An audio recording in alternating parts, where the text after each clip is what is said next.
Hello viewers, उम्मीद है आप सब खैरियत से होंगे। लास्ट टाइम हमने एक्ने के बारे में डिस्कस किया था। मैंने उसकी सारी काजेज़ भी, उसकी वजूहत क्या हैं और उसको कैसे कम किया जा सकता है, उसकी प्रिकॉशनरी मेयर्स और बाकी उसकी ट्रीटमेंट सब कुछ आपको बताई थी। आज एक बहुत इंपॉर्टेंट टॉपिक है जो बहुत ज़्यादा स्प्रेड हुआ पड़ा है।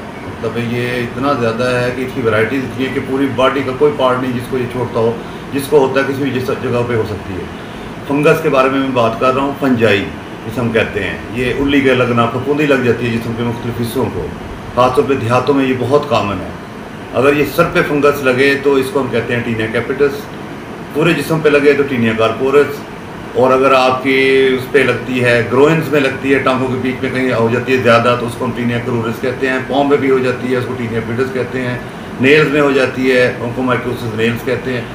ये जड़ वाला पौधा समझे हमारी बॉडी पे ग्रो कर लेता है। ख़ासतौर पे जब अनहाइजीनिक स्विमिंग पूल्स यूज़ करते हैं उनमें भी बहुत कॉमन है ये।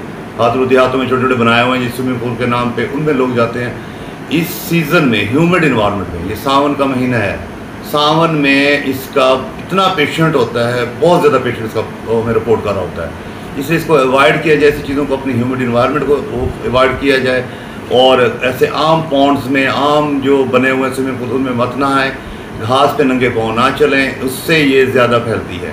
और जब ये हो जाती है तो फिर इसकी ट्रीटमेंट के लिए कोई भी गाइड नहीं कर रहा होता पेशेंट्स को। पेशेंट थोड़ी देर के लिए ट्रीटमेंट लेते हैं, जिससे वो ऊपर से गायब हो जाती है, उसकी जड़ अंदर रह जाती है। जैसे पौधे की होती है, जैसे हम पौधे को काट लें उसकी जड़ पड़ी रहती है, बारिश का पानी भी लगे तो वो उगाता है। ऐसे ही ये पसीने से, ह्यूमिडिटी से फिर ग्रो कर जाता है। और इसका और तो कोई नुकसान, लेकिन ये इतनी इरिटेटिंग है, मतलब बंदे को डिस्टर्ब रखती है और पूरे घर में फैल जाती है। फिर इसमें सबसे पहले एहतियाती यही तदाबीर हैं कि इसमें आपको जैसे कोई इसके कोई सिम्टम्स आती हैं, अपने करीबी उसको डर्माटोलॉजिस्ट को चेक करवाएं, फ़ौरन आम डॉक्टर लोकल जीपी के पास मत जाएं। वो आपको जो ट्रीटमेंट बताया उससे पूरी गाइडलाइंस हैं। अपने टावल, अपने साबुन, अपनी हर चीज़, कपड़े, कोई भी आपके शेयर मत करें। आपके जूते तक शेयर मत करें। जूते शेयर करने से भी कई पेशेंट रिपोर्ट हुए जिनमें पूरी फैमिली में स्प्रेड हुई है ये। उसके बाद इसकी ट्रीटमेंट आप वहाँ से प्रॉपरली लें। जब ये गायब हो जाती है ट्रीटमेंट लेते हुए, जिस्म के ऊपर से डिस्पेयर होती है, तब इसका असल ट्रीटमेंट हमने शुरू करना होता है, जो 1 साल तक रह सकता है।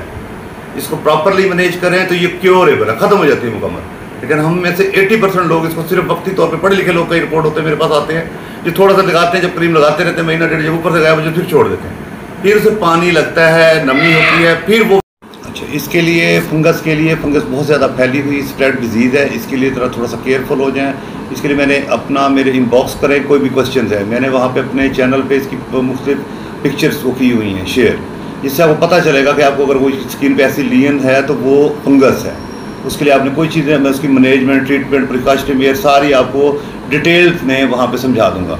इसमें मेन चीज़ यही है कि जब इसकी ट्रीटमेंट शुरू करें, अपने कंसल्टेंट के ओपिनियन, राय के बगैर आपने इसको बंद नहीं करना, क्योंकि ये दोबारा रीग्रो करेगी। ये बार बार रीग्रो, मेरे पास ऐसे पेशेंट्स आते हैं जिनकी 6-6 साल से वो रीग्रो कर रहे हैं। वो डॉक्टर्स की उसको मान ही नहीं होते, मकसद कहते हैं जी ऊपर से गायब हो गया, अब क्यों मेडिसिन लें। और इसकी कोई इतनी ज़्यादा मेडिसिन नहीं है। इसमें एक मसाज करने के लिए हम दवाई देते हैं, ऑइंटमेंट या क्रीम देते हैं, वो लगानी होती है आपने। और एक हमने इसकी रूट्स ख़त्म करने के लिए एक आध मेडिसिन होती है जो हम वीकली देते हैं। बाकी पहले कुछ दिनों के लिए, कुछ वीक्स के लिए या महीने के लिए हम तकरीबन इनको देते हैं। जो इसकी इरिटेशन बहुत होती है, इसमें इचिंग की सिम्टम्स होती है जो डिस्टर्बिंग होती है बड़ी, तो उसके लिए हम एंटी एलर्जिक देते हैं, एंटी हिस्टामिन्स वगैरह देते हैं, वो फिर बंद हो जाती है। बाद में सिर्फ 2 मेडिसिन से ये क्योर होती है।